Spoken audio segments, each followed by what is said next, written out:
উপেন্দ্ৰনাথ ব্ৰহ্মৰ মৃত্যু তিথি এই পবিত্ৰ দিনটোতে দতমাত উপস্থিত হৈ বডোফাৰ পবিত্ৰ আত্মাৰ প্ৰতি শ্ৰদ্ধা জনালোঁ।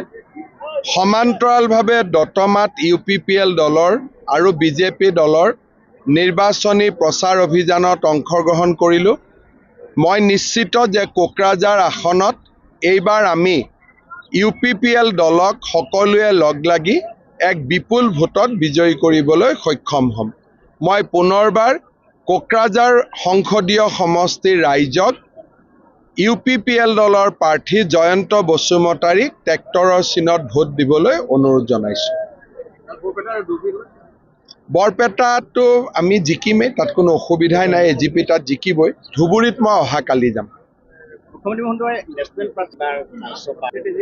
এতিয়া 400 পাৰ হৈ পেলাই কালি অমিত শ্বাহে কৈছে আপকি বাৰ 500 পাৰ। এতিয়া আমি অহা 2029 ইলেকশ্যনত 500 পাৰৰ যোজনা এতিয়াৰ পৰা আমি বনাব আৰম্ভ কৰি দিছোঁ। ইলেকশ্যনত যোন উঠে এইটো জিকিব ক'বই লাগিব, সি কেনেকৈ হাৰিব বুলি ক'ব।